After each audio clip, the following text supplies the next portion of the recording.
Hello everyone. मेरा नाम है नीतीश कुमार पांडे और आज हम लोग इकोनॉमिक्स की न्यू चैप्टर गवर्नमेंट बजटिंग को स्टार्ट करेंगे। ये चैप्टर को हम लोग 2 क्लासेस में कंप्लीट करेंगे।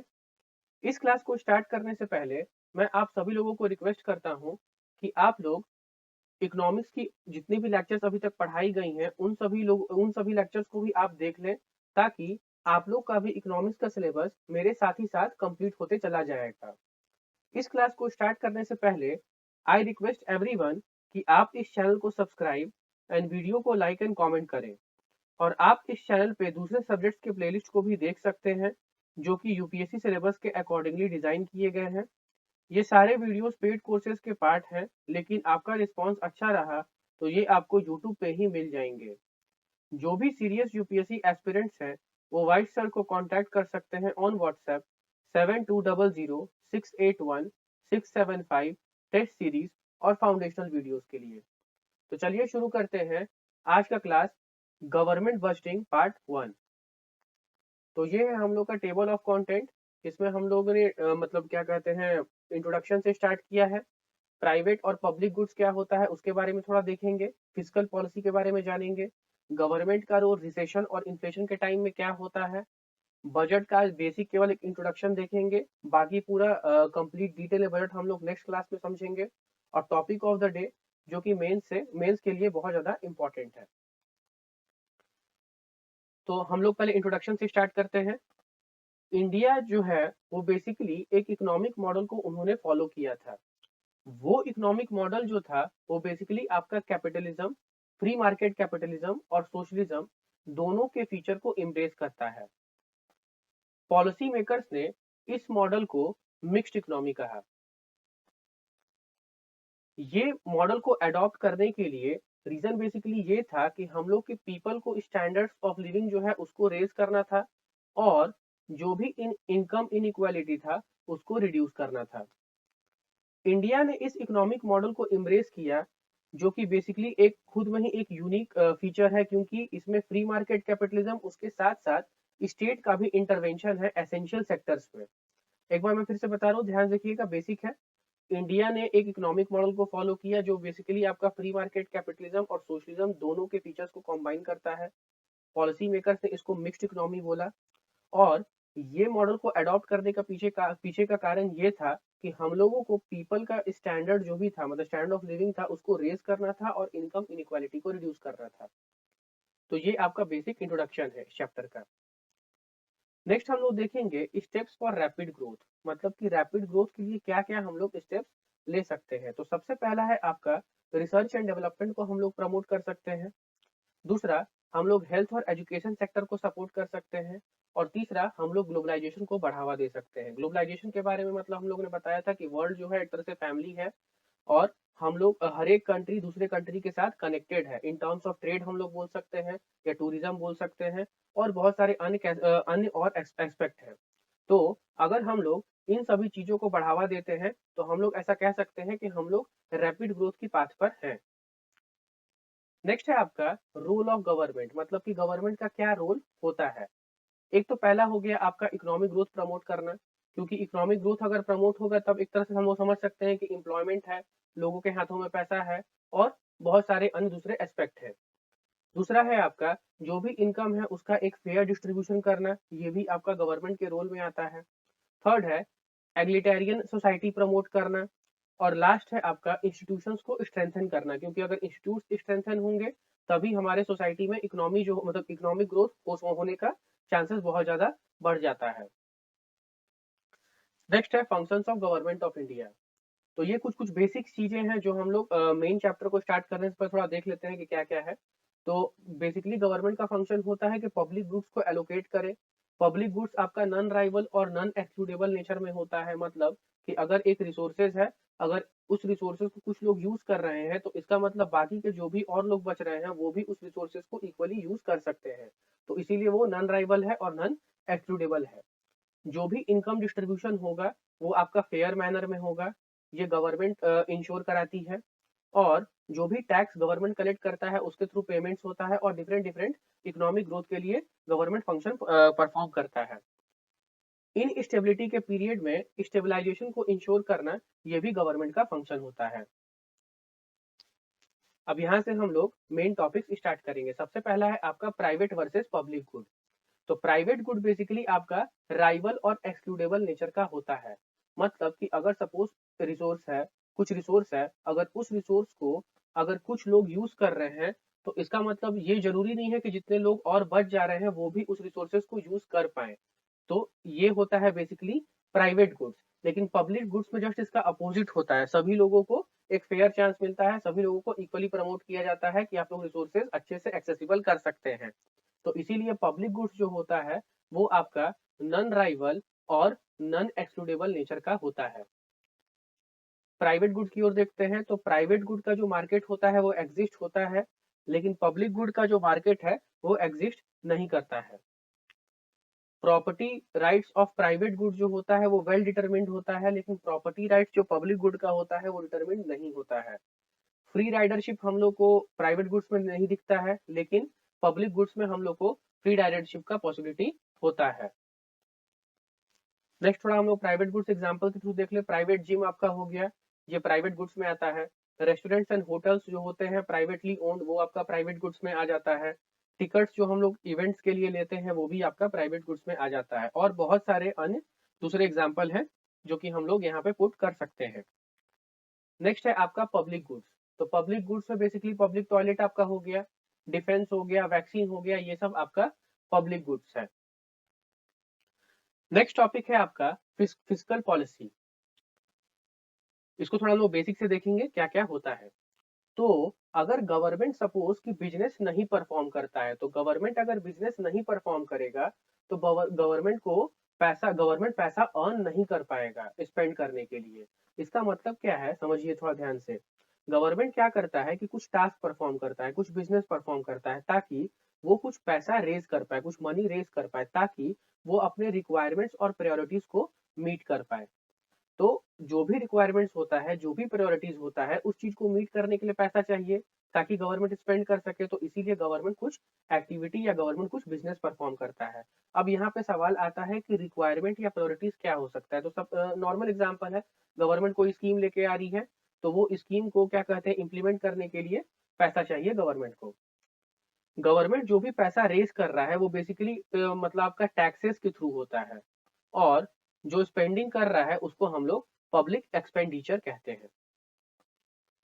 वो पॉलिसी जो कि मतलब कि गवर्नमेंट जिस तरह से पैसा रेज कर रहा है, जिस तरह से रिसोर्सेज रेज कर रहा है और उसको स्पेंड कर रहा है, तो जिस भी मैनर में कर रहा है, अगर कोई ऐसा पॉलिसी आता है वो इस मैनर को अगर अफेक्ट कर देता है तो उसी को हम लोग यहाँ पे फिस्कल पॉलिसी कहते हैं। फिर से बोल रहे एक बार ध्यान सुनिएगा, वो पॉलिसी जो कि गवर्नमेंट का जो मैनर है उसको अफेक्ट करता है, मतलब कि जिस तरह से गवर्नमेंट रिसोर्सेज को रेज कर रहा है, स्पेंड कर रहा है, तो उसको हम लोग फिस्कल पॉलिसी कहते हैं। फिस्कल पॉलिसी जो होता है वो गवर्नमेंट उसको यूज करता है ताकि रेवेन्यू कलेक्शन कर सके और एक्सपेंडिचर कर सके ताकि इकोनॉमी में कुछ इफेक्ट्स आ सके, मतलब कि इकोनॉमी ग्रोथ हो सके। और गवर्नमेंट जो भी रेवेन्यू कलेक्शन करता है बेसिकली टैक्सेस की तरह थ्रू करता है, और नॉन टैक्सेस रेवेन्यू भी होते हैं जैसे कि आपका डिसइन्वेस्टमेंट हो गया, लोन्स हो गया, इसके थ्रू भी गवर्नमेंट कुछ कुछ रेवेन्यू कर लेता है। फिस्कल पॉलिसी बेसिकली आपका एक गाइडिंग फोर्स है जो कि गवर्नमेंट को हेल्प करता है डिसाइड करने में कि कितना पैसा खर्चा करना होगा ताकि इकोनॉमिक एक्टिविटी को सपोर्ट किया जाए, और कितना रेवेन्यू अर्न करना होगा ताकि हम लोग इकोनॉमी को स्मूथली रन कर सके। तो ये इसलिए हम लोग बोलते हैं कि फिस्कल पॉलिसी जो होता है वो बेसिकली आपका गाइडिंग प्रिंसिपल होता है।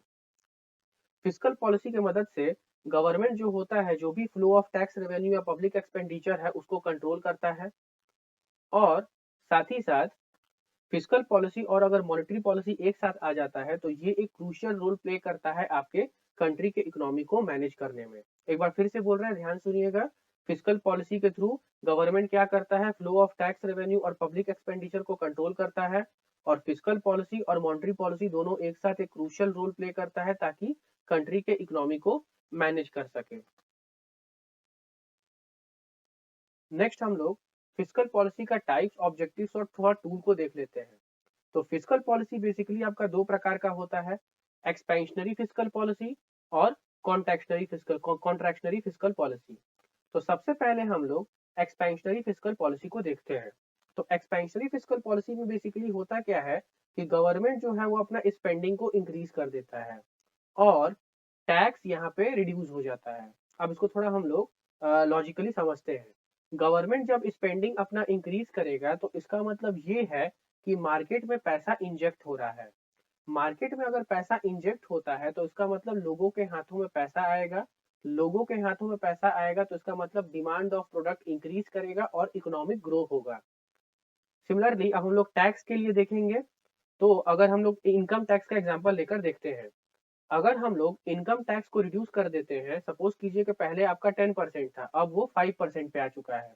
तो इसका मतलब क्या है कि इनकम जो है वो अब मैक्सिमम मिल पाएगा लोगों को, क्योंकि पहले 10% था तो 10% के हिसाब से इनकम कटता था, तो अब 5% के हिसाब से कट रहा है। तो इसका मतलब लोगों के हाथों में फिर से यहाँ पे पैसा आ रहा है, डिमांड ऑफ प्रोडक्ट्स इंक्रीज होगा और आपका इकोनॉमी जो है वो ग्रो करेगा। नेक्स्ट है आपका कॉन्ट्रैक्शनरी फिस्कल पॉलिसी। तो कॉन्ट्रैक्शनरी फिस्कल पॉलिसी बिल्कुल ही अपोजिट होता है इसका। इसमें क्या होता है कि गवर्नमेंट स्पेंडिंग जो है वो डिक्रीज हो जाएगा, टैक्स रेट आपका इंक्रीज हो जाएगा। गवर्नमेंट स्पेंडिंग जब डिक्रीज होता है तो इसका मतलब ये है मार्केट से पैसा जो है वो आउट हो जाता है, मतलब कि मार्केट से पैसा एब्जॉर्ब हो जाता है। तो लोगों के हाथों में यहाँ पे पैसा है नहीं, तो आपका जो डिमांड है वो रिड्यूस हो जाएगा।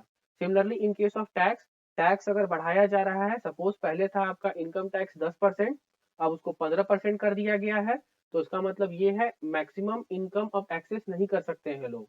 तो इसका मतलब लोगों के हाथों में फिर से यहाँ पे पैसा क्या हो रहा है, घट रहा है। तो डिमांड ऑफ प्रोडक्ट यहाँ पे डिक्रीज हो रहा है। तो यही आपका एक्सपेंशनरी और कॉन्ट्रैक्शनरी फिस्कल पॉलिसी है। नेक्स्ट हम लोग प्रोज और कॉन्स देख लेते हैं। तो एक्सपेंशनरी फिस्कल पॉलिसी का प्रोज ये है कि ये आपका अनएम्प्लॉयमेंट को रिड्यूस करेगा, लेकिन ये आपका इन्फ्लेशन भी लीड कर सकता है, क्योंकि यहाँ पे मार्केट में पैसा इंजेक्ट हो रहा है और डिमांड अगर ज्यादा बढ़ जाता है तो इसका मतलब क्या है, डिमांड सप्लाई मिसमैच होगा और इन्फ्लेशन यहाँ पे हो सकता है। कॉन्ट्रैक्शनरी फिस्कल पॉलिसी में क्या होगा कि इन्फ्लेशन जो है यहाँ पे रिड्यूस हो जाएगा और अनएम्प्लॉयमेंट जो है वो आपका यहाँ पे इंक्रीज हो जाएगा। तो ये इसका कॉन्स है। नेक्स्ट है आपका फिस्कल वर्सेस मॉनेटरी पॉलिसी के बीच में डिफरेंस। तो फिस्कल पॉलिसी में क्या होता है कि गवर्नमेंट स्पेंडिंग और टैक्स रेट जो होता है वो यहाँ पे चेंज होता है, लेकिन मॉनेटरी पॉलिसी में आपका इंटरेस्ट रेट और मनी सप्लाई चेंज हो जाता है। फिस्कल पॉलिसी जो होता है वो गवर्नमेंट के द्वारा सेटअप किया जाता है और मॉनेटरी पॉलिसी जो होता है वो सेंट्रल बैंक के द्वारा सेटअप किया जाता है। फिस्कल पॉलिसी में कोई भी स्पेसिफिक टारगेट नहीं होता है, लेकिन मॉनेटरी पॉलिसी में इन्फ्लेशन को टारगेट किया जाता है। फिस्कल पॉलिसी में गवर्नमेंट बजट और बोरोइंग साइड इफेक्ट्स होते हैं और मॉनेटरी पॉलिसी में आपका एक्सचेंज रेट साइड इफेक्ट होता है। फिस्कल पॉलिसी में स्ट्रॉन्ग पॉलिटिकल डायमेंशन देखने को मिलता है हम लोग को, लेकिन मॉनेटरी पॉलिसी में हम लोग को मोस्टली इंडिपेंडेंट, मतलब कि मॉनेटरी पॉलिसी मोस्टली इंडिपेंडेंट रहता है आपका पॉलिटिकल प्रोसेस से।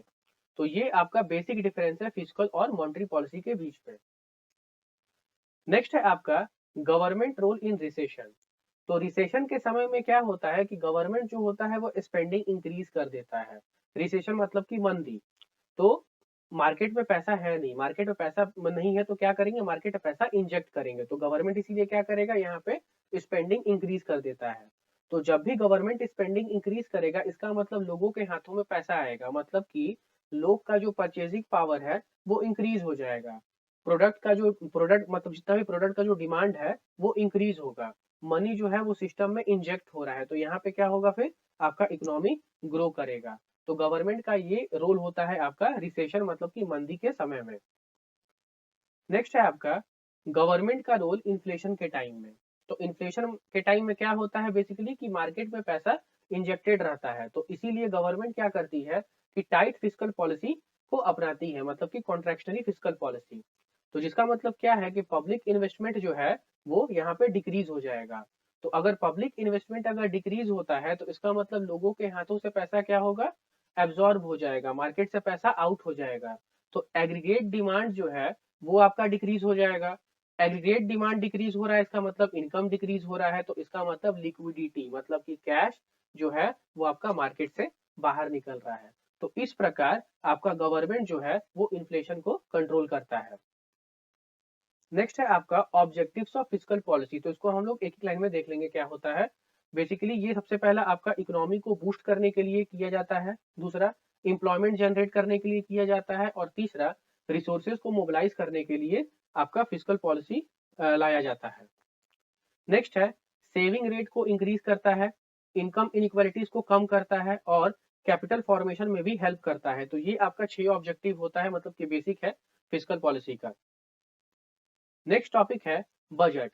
इस टॉपिक को हम लोग डिटेल में कवर करेंगे नेक्स्ट क्लास में। आज बस केवल हम लोग इसका एक इंट्रोडक्टरी पार्ट देख लेते हैं कि बजट होता क्या है।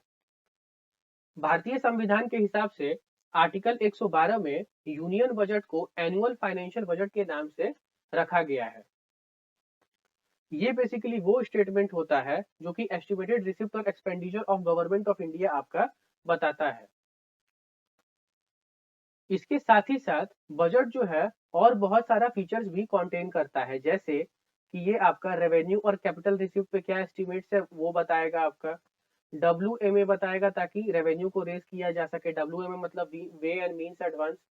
एक्सपेंडिचर का एस्टिमेट बताता है कि कितना एक्सपेंडिचर गवर्नमेंट करेगी, और एक्चुअल रिसिप्ट और एक्सपेंडिचर जो कि क्लोजिंग फाइनेंशियल ईयर का है उसके बारे में भी डिटेल देता है, और इकोनॉमिक और फाइनेंशियल पॉलिसी आपका अपकमिंग ईयर के लिए भी बताता है। तो बजट का बेसिकली ये सब आपका फंक्शन है, एक तरह से हम लोग बोल सकते हैं, या हम लोग ये भी बोल सकते हैं कि बजट ये सब फीचर्स को कंटेन करता है। फिर से एक बार बता रहे हैं, ध्यान सुनिएगा। बजट जो है वो कॉन्स्टिट्यूशन में एनुअल फाइनेंशियल स्टेटमेंट के नाम से वहां पे मतलब मेंशन्ड है, और ये एस्टिमेटेड रिसिप्ट और expenditure of government of India होता है।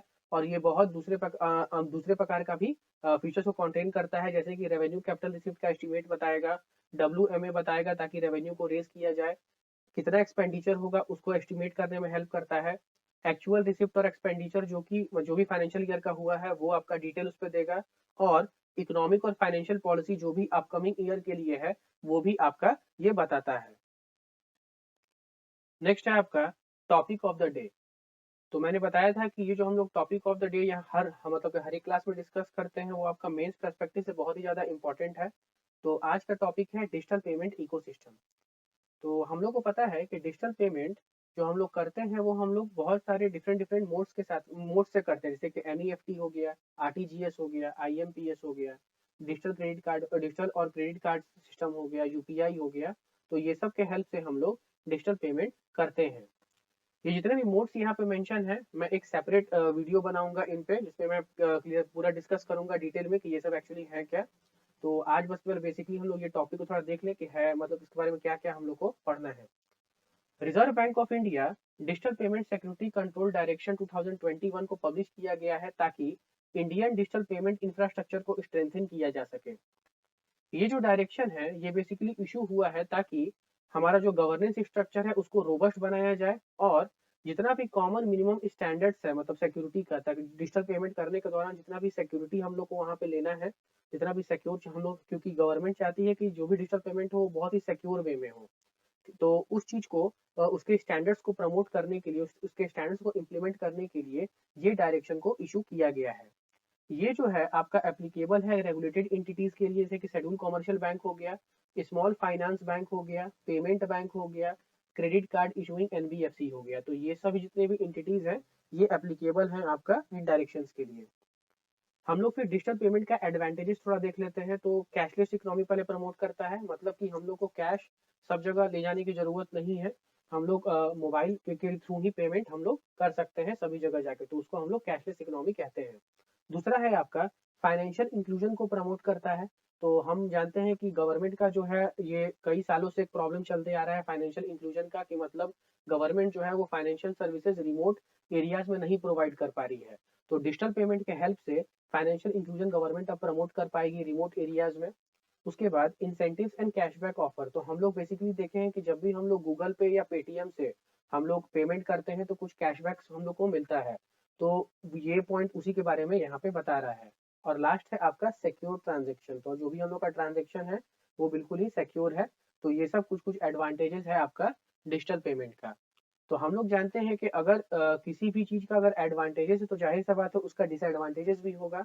तो डिजिटल पेमेंट का जो चैलेंजेस है, या हम लोग एक तरह से बोल सकते हैं कि एडवांटेजेस है, मतलब डिसएडवांटेजेस है, वो बहुत ही ज़्यादा है। जैसे कि ये आपका साइबर क्राइम से वल्नरेबल है। दूसरा, जो स्मॉल सर्विस प्रोवाइडर हैं, उनके पास इनफ रिसोर्सेज नहीं है ताकि वो इलेक्ट्रॉनिक पेमेंट इंफ्रास्ट्रक्चर में इन्वेस्ट कर सकें।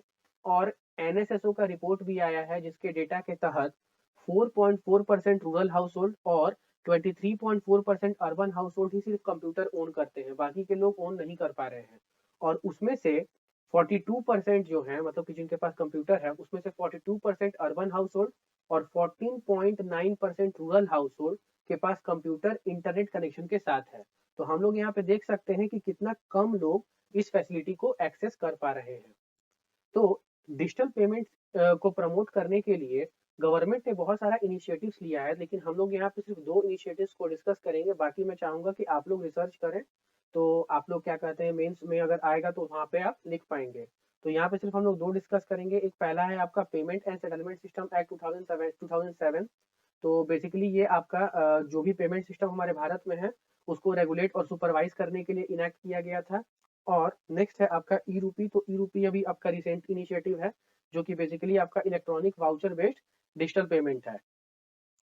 तो ये कुछ कुछ क्या कहते हैं पॉइंट्स हैं जो कि इनिशिएटिव हमारे गवर्नमेंट ने लिया है डिजिटल पेमेंट को प्रमोट करने के लिए। आज का मेंस का क्वेश्चन है, what are the challenges associated with the digital payment ecosystem in India. तो चैलेंजेस मैंने स्लाइड्स में पुट किया है, तो वहां से आप लोग याद करके और खुद से कोई कुछ सोच के लिख सकते हैं। नेक्स्ट है, suggest some measure to improve digital payment ecosystem in India. तो ये जो पार्ट है, ये आपको खुद से सोचकर लिखना है कि हम लोग ऐसा क्या मेजर्स लें ताकि डिजिटल पेमेंट इकोसिस्टम को अच्छी तरीके से हम लोग भारत में प्रमोट कर सकें। Thank you. आशा करते हैं कि आपको ये क्लास पसंद आया होगा। तो इस चैनल को सब्सक्राइब कीजिए, वीडियो को लाइक एंड कमेंट कीजिए। जय हिंद, जय भारत।